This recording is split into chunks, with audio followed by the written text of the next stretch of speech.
నా పేరు బండారు సూర్యనారాయణ, ప్రొద్దుటూరు. పొద్దుటూరులో ఉన్న తొగుడువేరు క్షత్రియ కుల బంధువులకు, అలాగే మన చౌడేశ్వరీదేవి తొగుడు క్షత్రియ కళ్యాణ మండపం సభ్యులకు నమస్కారం. 21/12/25 జరుగు మన కళ్యాణ మండపం అధ్యక్ష పదవి ఎన్నికలో పోటీలో ఉన్నాను. నేను గతంలో కూడా పొద్దుటూరు సంఘానికి 3 సంవత్సరాలు పనిచేశాను. అలాగే జిల్లా సంఘం అధ్యక్షుడిగా పనిచేస్తున్నాను. అలాగే 12 సంవత్సరాల నుంచి తొగుడువేరు క్షత్రియ సేవా సంఘం అనే సంఘాన్ని నేను మరియు 5 మంది సభ్యులతో ప్రారంభించి ప్రతిభకు పట్టాభిషేకం అనే కార్యక్రమాన్ని ఏర్పాటు చేస్తూ ప్రతి సంవత్సరం 10th క్లాస్ పిల్లలకు, ఇంటర్మీడియట్ పిల్లలకు వాళ్ళ ప్రతిభను గుర్తించి బహుమతులు ఇవ్వడమే కాకుండా బీటెక్ చదివే పిల్లలకు, పాలిటెక్నిక్ చదివే పిల్లలకు, డిగ్రీ చదివే పిల్లలకు ఆర్థిక సాయం చేస్తూ ప్రతి సంవత్సరం ఇంటర్మీడియట్లో కానీ ఒకరికి ఇద్దరికి పిల్లలకు పూర్తిగా ఫీజులు చెల్లిస్తూ ఒక డాక్టర్ అమ్మాయిని నెల్లూరులో చదువుతూ ఉంటే పొద్దుటూరు అమ్మాయి, ఆ అమ్మాయికి పూర్తిగా మన సంఘం ద్వారానే ఫీజు చెల్లిస్తూ దాతల సహాయంతో ఈ కార్యక్రమం చేస్తూ ఉన్నాము. అలాగే మన కళ్యాణ మండపం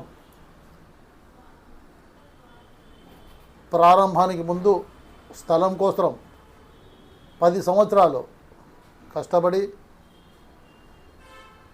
సంపాదించే దానికోసము స్థల సేకరణలో భాగంగా 10 సంవత్సరాలు కష్టపడి సంపాదించడం జరిగింది. అటు తర్వాత సంఘం ఏర్పాటు చేసి మన సంఘం కమిటీకి కళ్యాణ స్థలం అప్పచెప్పి కమిటీ ఏర్పాటు చేసి ఆ కమిటీ ద్వారా చందాలు ఏర్పాటు చేసి కన్స్ట్రక్షన్ 10 సంవత్సరాల కాలంలో పూర్తి చేయడం జరిగింది. ఆ సమయంలో చందాలు తెచ్చేదానికి కానీ స్థల సేకరణ కోసం డబ్బులు సంపాదించే విషయంలో కానీ నా వంతు ప్రయత్నం 100% ఉందని సవినయంగా మీకు తెలియజేస్తూ ఉన్నాను. ఆ క్రమంలో ఆ 10 సంవత్సరాలు, ఈ 10 సంవత్సరాల క్రమంలో నా సొంత డబ్బులు, సొంత సమయము వెచ్చించి కళ్యాణ నిర్మాణం కొరకు తయారైతే చాలు, మన కులానికి గుర్తింపు వస్తుంది అనే ధ్యేయంతో ముందుకు పోతూ కళ్యాణం పూర్తి చేయడం జరిగింది. అటు తర్వాత కళ్యాణ కమిటీలో ఒకపారి ఉపాధ్యక్షుడిగా, ఇప్పుడు కోశాధికారిగా పనిచేస్తూ నా విధులు నేను నిర్వర్తిస్తూ ఉన్నాను. విధులు నిర్వర్తించే క్రమంలో ఎక్కడ ఏ పొరపాటు చేయకుండా కళ్యాణ మండపం గౌరవ ప్రతిష్టలు భంగం లేకుండా గౌరవ ప్రతిష్టలు పెంచేటట్లుగా, మన కులానికి గౌరవం తెచ్చేటట్లుగా ప్రవర్తించి మీ మన్ననలు పొంది ఇప్పుడు అధ్యక్ష పదవిలో పోటీలో ఉన్నాను.